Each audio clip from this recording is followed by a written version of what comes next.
But when I read the book, yes, it was sweet. Yes, it was lovely. Yes, it was super fun to read. But when the dust settled down, I think they have the most boring story compared to the others. Made him seem like a total red flag being forced upon us as a green flag. Now, let's talk about things that are a bit irritating, like ignorant comments that the author makes in the book. There is a very problematic scene in this book that was also shown in the series. She takes you into this world and makes it really easy for you as a reader to fall in love with the Bridgerton world.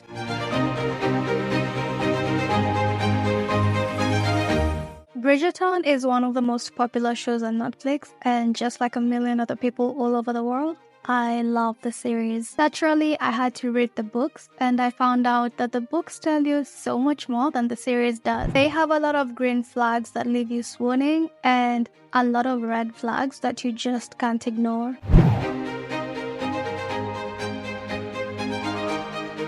Hi, if you're new here, my name is Stacy. I do book, movie, and series reviews, so if that sounds like your thing, make sure to subscribe to my channel if you haven't.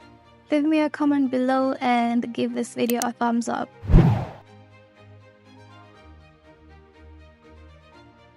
So, I read the first 3 books that inspired the Netflix series Bridgerton, and in this video we're going to talk about them. The books I'll discuss are The Duke and I, which inspired season 1 of Bridgerton, which focused on Daphne and Simon's love story. Next will be The Viscount Who Loved Me, which formed the basis for season 2, and it centers on Kate and Anthony's romance. And lastly, Romancing Mr Bridgerton, which is the inspiration behind season 3, and it's all about Penelope and Colin's love story. I didn't know this, but I recently found out that Pauline is the name given to Penelope and Colin as a couple. So I guess you can say season 3 is all about Pauline and their journey to finding love. If you're planning to read the books independently, the order in which they were released is The Duke and I, followed by The Viscount Who Loved Me, An Offer from a Gentleman, and finally Romancing Mr Bridgerton. The first 2 seasons of the Netflix show follow this sequence, but season 3 skips the 3rd book and focuses on the 4th book, which is Romancing Mr Bridgerton. I chose to read the books in the order that Netflix has been following, so this video is gonna reflect that. Skipping the 3rd book and reading the 4th book didn't result in any spoilers that may give you hints about what happened in the 3rd book. So if you opt to read these books in alignment with the Netflix series, you won't stumble upon any spoilers. This only applies to the first 4 books. I do not know about the rest, but the Bridgerton series has a total of 8 books. The series as a whole follows the Bridgerton siblings, who are prominent members in the Regency era. It focuses on their lives as they pursue romantic relationships with the aim of finding a love match,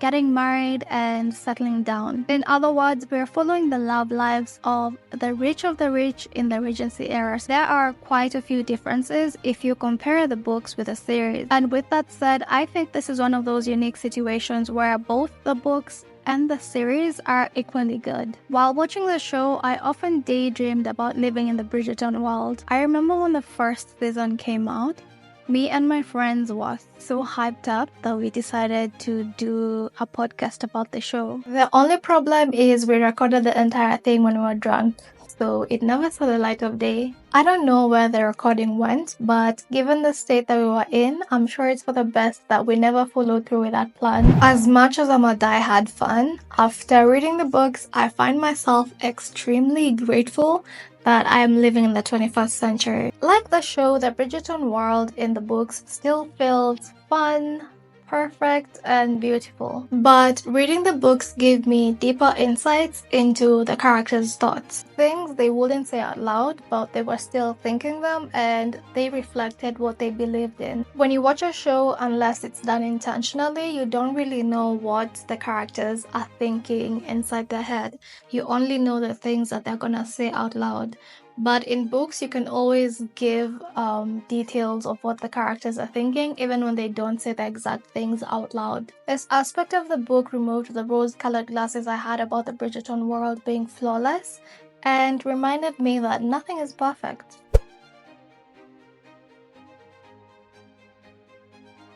This book centers on Daphne Bridgerton, who is the eldest daughter of the Bridgerton family. In this society, more emphasis is put on the girl, once she comes of age to find someone to marry. As we know, Anthony is the oldest sibling, but in this story, he has no interest in getting married. It's all about Daphne and helping her find someone she would be happy to marry. Daphne has been out to society for about 1 year before she meets the Duke of Hastings. Being out to society means attending social events, with the debutante ball being the first major one. It's basically a coming out party for young girls who are now ready to date and get married. This part of the book is a bit different from the series. In the series, once Daphne is out to society, things move pretty quickly for her. She's even dubbed the diamond of the dating season by the Queen herself. However, I think in the book, 2 years or 1 year passes with Daphne struggling to find any prospects.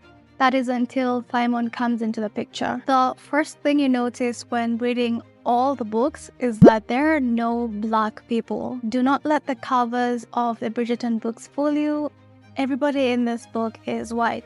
This story is essentially about how Daphne and the Duke fall in love. In the Netflix series, the Duke is a person of color, but in the book, the Duke is a blonde man with blue eyes. Aside from that little detail, their personalities are the same, so if you've already watched the series and you now want to read the book, you won't really notice the difference. At least I didn't notice, except when the text mentions his blue eyes or his blonde hair. That is the only time I was pulled out of the story because I had to reconfigure what I was picturing in my head into the Duke as a man with blonde hair and blue eyes. But even then, it really doesn't matter because, like I said, their personalities are identical. So you don't feel any kind of disconnect reading this story if the Duke that you're picturing is the Duke that Regina played in the Bridgerton Netflix series. Before Simon ever meets Daphne, he has a long-standing friendship with Anthony. They've known each other from a very young age. They became friends in school, and the book at this point in time talks about them when they're in their 30s, and at that point their friendship is still very strong. But before I mention anything that is not in the book blurb, let's look at the book blurb.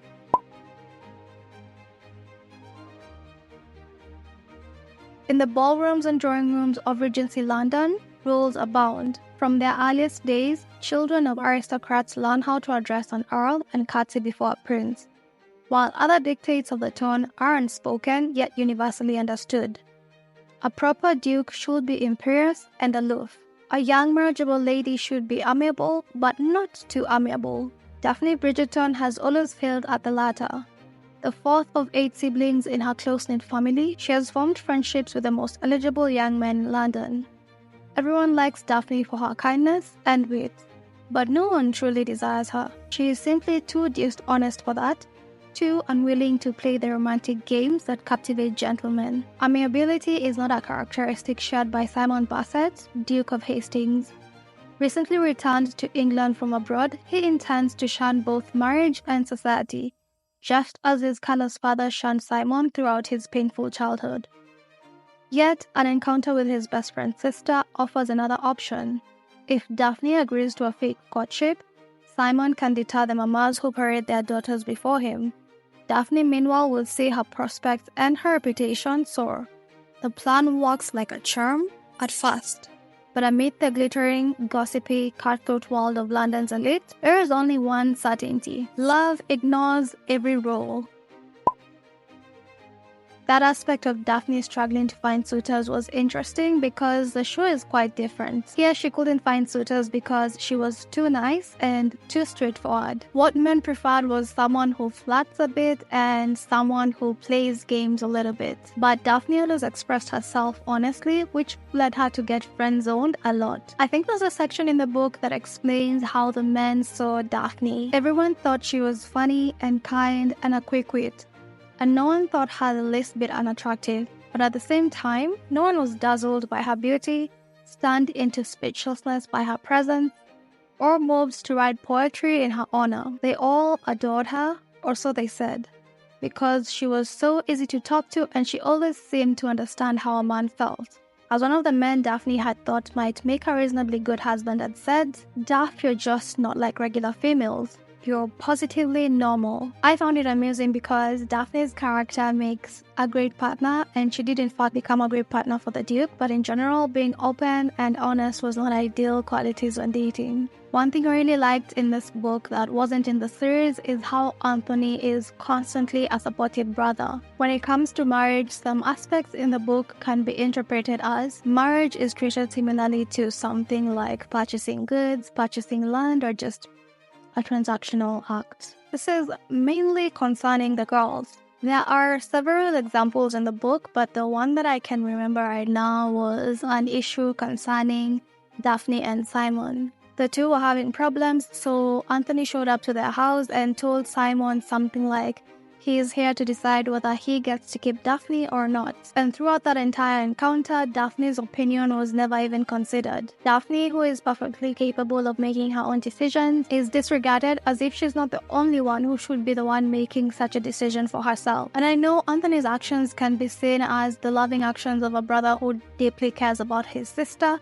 but at the same time, they are revealing to how society views women and how marriage is viewed as a whole. Despite that example that I've given, in the book during Daphne's dating experience, Anthony allows her the freedom to choose her own path and make her own decisions. Treating his sister this way comes naturally to him, but from how the book describes it, it's clear that this is the exception, not the norm. That is why I found Anthony's character refreshing and it made the book more enjoyable. Now, let's talk about things that are a bit irritating, like ignorant comments that the author makes in the book. When Simon returns from his travels, he hangs out with Anthony. There's a part where Anthony warns him about what he's going to face at social gatherings. He tells Simon that many mamas will want to introduce their daughters to him, and a lot of girls will spend time with him hoping for a marriage proposal. The conversation goes something like this: society mothers, those fire-breathing dragons with daughters of, God help us, marriageable age.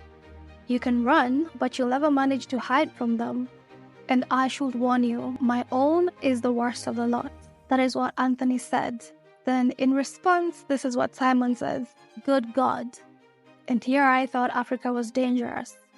I can't tell you how much I rolled my eyes when I was reading that part. And if you're new to my channel or you just don't know, I happen to be from Kenya, which is a country in Africa. Never mind that it's referring to Africa as if it's one country and not a continent, but we're focusing on one thing at a time. If you're going to mention parts of the world that you're not familiar with, at least do some research instead of making comments based on ignorance. Thankfully, this was not a recurring theme in the book. I think it was only mentioned once, and it was that section that I've just read. Another thing that bothered me was the double standards between men and women. Both Anthony and the Duke refer to themselves as rakes, meaning they have a history of sleeping with a lot of women. But women can't do the same. They need to remain celibate until their wedding night. Given that marriage is such a big deal in the Bridgerton world, especially for women, it's like the main goal in life that women are afforded, and it is definitely viewed as a benchmark of success in society. Because of that, I found myself wondering what happens to the girls that the so-called rakes have been with. I'm not sure if it was revealed in this book or one of the others that I've read, but a rakish gentleman, as Anthony thought himself to be, will only pursue girls from a lower class. If they were to pursue somebody from high society, it would be with the intention to marry them. Honestly, this double standard is so unfair to women. While it likely reflects society at that time, it was still so frustrating to read about. Because of this, I couldn't help but feel for the girls from lower and middle classes, even though they weren't directly mentioned in the book. You know, in the Bridgerton world, even a simple kiss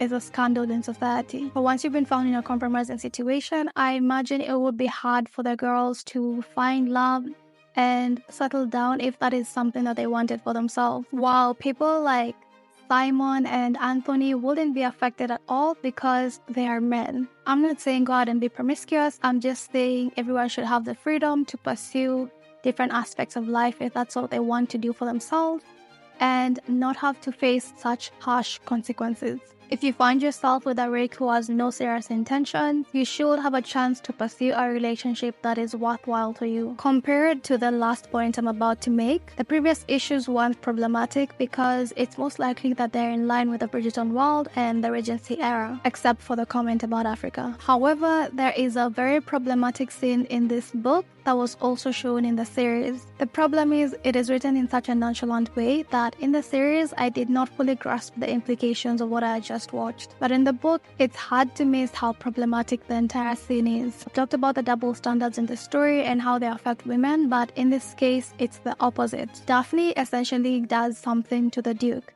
I'm not gonna go into details about it because I think that would be a spoiler, and also, I don't want to get into problems with YouTube. I've seen creators who talk about sensitive topics complain about getting warnings from YouTube. All I will say is the way this scene was written seems to condone everything that Daphne did. I also don't think it's a realistic and accurate depiction of how somebody would feel if something like that happened to them, regardless of their gender. And it goes without saying that it definitely was not okay, and it should have been written as something that is not okay. And it doesn't matter if this book was written years ago. Even years ago, it should be obvious that if you're writing something like that, you should write it in a way that communicates that this is not okay to do to anyone. My final thoughts on The Duke and I. It's a book with some issues that are troubling and can't be ignored, but it also has a lot of enjoyable aspects. In general, I think the author is really skilled. She takes you into this world and makes it really easy for you as a reader to fall in love with the Bridgerton world. Reading The Duke and I was revealing, but it didn't make me love the Bridgerton world any less.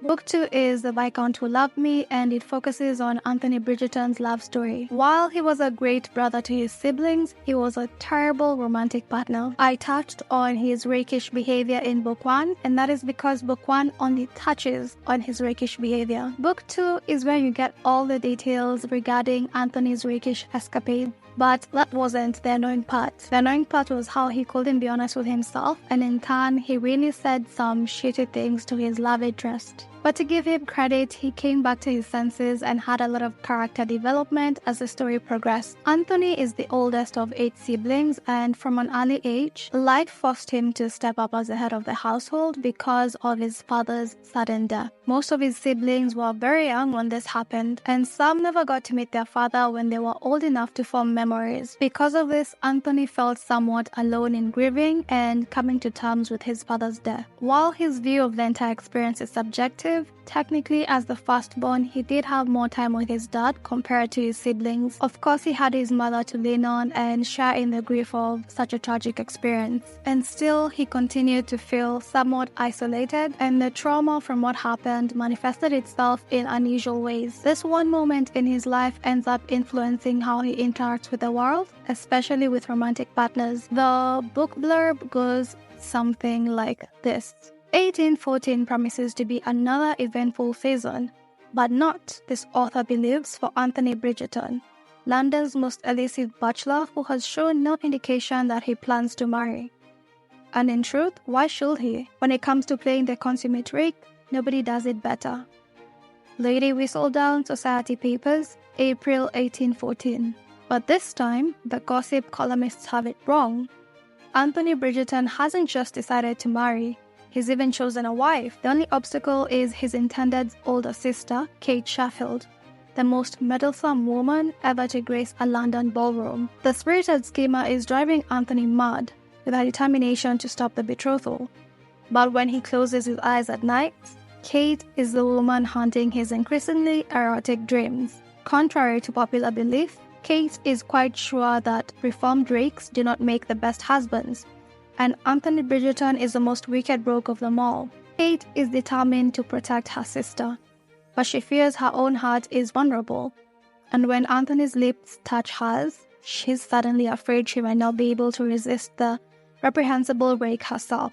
Like the blurb says, he has never been interested in settling down, but he suddenly decides he does want to settle down. Similar to the series, he is not looking for a love match, he's just looking for somebody who will make a good wife. His thought process when described in the book sounded very transactional, but given his backstory and how he has processed everything that has happened in his life, you can understand why he thinks the way he thinks. So Anthony meets Kate Sheffield and Edwina Sheffield. In the Bridgerton series, they go by the name Sharma and they're Indian. But in the book, they go by the name Sheffield and they are white. The story of the Sheffields highlights the discrimination that exists in the Bridgerton world. Edwina is very popular among the members of the town and she is seen as the prettier sister. One of the reasons she's regarded as such is because she is light-skinned, while Kate has darker skin for a white person. Reading about these toxic beliefs made me appreciate the Bridgerton series on Netflix much more than I did before. I like how the series was very strategic in what they included from the books and what they excluded, and how they replaced whatever it is that they decided to exclude because it would not be okay to portray that on TV. But again, I know this book mimics the Regency era, so it is a possibility that such ridiculous beauty standards existed. Anyway, we know from the book blurb that Anthony and Kate end up with each other. The story is cute, but I do think out of the 3 books, this is my least favorite. In the beginning, as we know, Anthony plans on courting and marrying Edwina, but Kate interferes because she believes Anthony wouldn't make a good husband. That and the fact that he said some pretty outlandish things throughout this story. As Kate fights to prevent her sister from marrying Anthony, she ends up falling in love with him. Anthony feels the same way, but due to their rivalry, they both decide not to be honest with themselves and not to be honest with each other. So what Kate does instead is she resolves herself to not stop Edwina from dating and marrying Anthony. She even tells Edwina that Anthony isn't the bad person that she thought he was, and she also tells Anthony that she is okay with him dating her sister. Their decision to not be honest about their feelings eventually backfires on them, but things do get sorted out in the end. In this book, I liked the fact that Edwina had no feelings for Anthony, and she could see right through her sister and Anthony as well, so she knew from the beginning that they liked each other, but they just didn't want to be honest with each other. So once Kate and Anthony finally got together, it did not affect her in any way. She was happy for her sister. This made me realize there's something about that storyline that just doesn't appeal to me. It's like similar to storylines in books where somebody cheats and in that process they find the love of their life. Those kind of stories just don't do it for me. And I think that is why I found this book to be my least favorite. That, and of course, some of the outlandish things Anthony was saying that just made him seem like a total red flag being forced upon us as a green flag. The last thing, and perhaps the main thing that prevented me from truly loving this story, is the reasoning that Anthony has, which determines how he views relationship and how he views marriage. It was the most ridiculous thing I have ever had, and it just took me out of the story. At the end of the book, the author takes it upon herself to talk about it and mention that from her research, it's a common thing that happens to men in society like Anthony. However, she did not offer any proof, something like science-backed data to validate what she was saying. So personally, I couldn't bring myself to take the story at its word. It just sounded so improbable, even for fiction. And the fact that the Netflix series completely removed this aspect goes to show how believable it is. I think I can't say anything else without going into spoilers, so I'll just summarize my thoughts on book 2. It was also entertaining to read. It was something that I was able to finish pretty quickly, and in general, I had a good reading experience.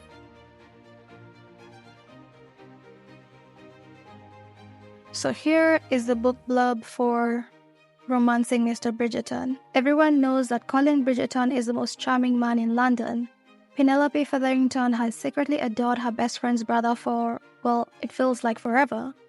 After half a lifetime of watching Colin Bridgerton from afar, she thinks she knows everything about him, until she stumbles across his deepest secret and fears she doesn't know him at all. Colin Bridgerton is tired of being thought nothing but an empty-headed charmer, tired of everyone's preoccupation with the notorious gossip columnist Lady Whistledown, who can't seem to publish an edition without mentioning him in the first paragraph. But when Colin returns to London from a trip abroad, he discovers nothing in life is quite the same, especially Penelope Featherington, the girl haunting his dreams. But when he discovers that Penelope has secrets of her own, this elusive bachelor must decide, is she his biggest threat or his promise of a happy ending? A lot of people are excited about the release of Bridgerton Season 3, myself included. That is why I read the books, because I just couldn't wait any longer. I needed to know what happens next. From what I've seen, all that excitement is mainly because Colin Bridgerton is seen as the most exciting Bridgerton sibling, and therefore his story should be the most exciting one. In theory, I think that is so true. He loves to travel and he loves to journal. His love interest Penelope is a service businesswoman who has kept a business thriving for more than a decade, and she has done all that while keeping her identity a secret. So it does sound like the most exciting story compared to the others because of just the adventure aspect of it. But when I read the book, yes, it was sweet, yes, it was lovely, yes, it was super fun to read. But when the dust settled down, I think they have the most boring story compared to the others. But maybe boring is too harsh of a word, so let's just say normal. Basic. Given how interesting and adventurous Colin and Penelope's lives are,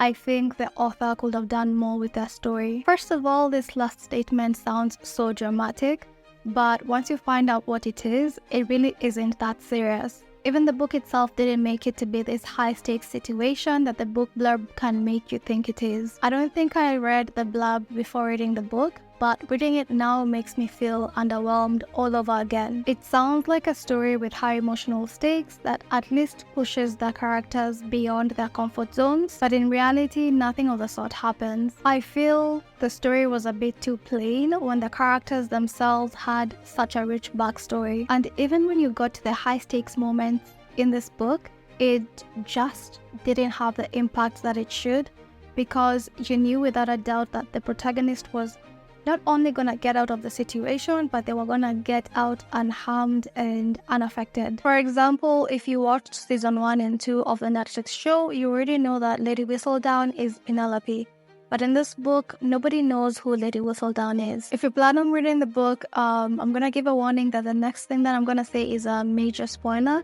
So I will put a timestamp there so you can skip this part if you don't want any kind of spoilers. The first person to discover Lady Whistledown is Colin, which is a tad bit underwhelming and very convenient and predictable, because you know without a doubt that Colin is not going to do anything that's going to put Penelope in harm's way. They have been friends for years, and this story is about Colin coming to terms with the fact that he's starting to see Penelope as more than a friend. So he finds out, and though it was something that was meant to be dramatic, as the reader, it was nothing to put me at the edge of my seat. He was mad for all but 2 seconds, and that encompassed all of the consequences that Penelope was going to face for being discovered. And this, I guess, I was okay with.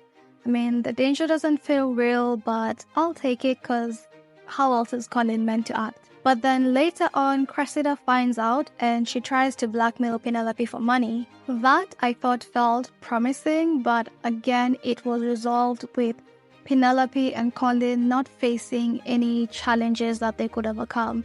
Things just worked out in their favor. To sum it up, it all felt a bit underwhelming, and maybe that is what the story set out to be. If that's the case, I guess I'll take it. After all, despite all my critiques, I did enjoy reading this book, and any book that holds your interest from start to finish is a good book in my opinion.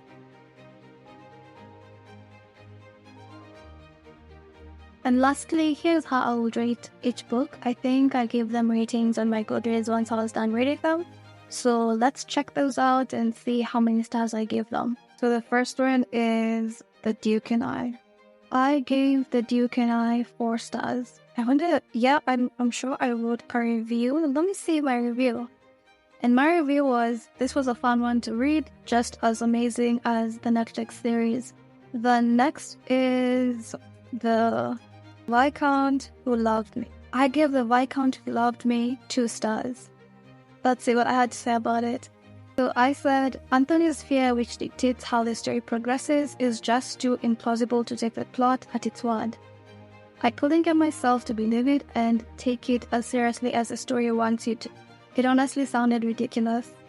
Because of that, as the story progressed, it grew more anticlimactic to the very end. But it is true that a traumatic experience can manifest in different ways depending on the person, and sometimes those ways might seem far-fetched to outsiders but feel very real for the person experiencing it. Despite that, this seemed highly improbable and honestly ruined the entire story. It would have seemed more realistic if he didn't want to form a connection with someone because he would be afraid to lose another person he deeply cared for. Okay, I guess in the moment I really did not like the Viscount Who Loved Me. And the last book is Romancing Mr Bridgerton. So I gave Romancing Mr Bridgerton 3 stars. Did I write a review for this one? Yes, I did. So my review was, it was okay. There were no high stakes to keep you at the edge of your seat wondering what will happen next.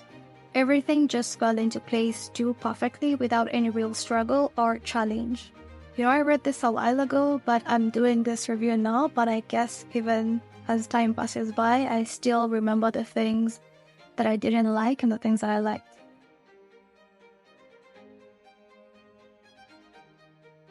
And that is it for this review of the Bridgerton books that I've read so far. I hope you enjoyed this video as much as I enjoyed making it. If you did, make sure to give this video a thumbs up, subscribe to my channel if you haven't, and leave me a comment below.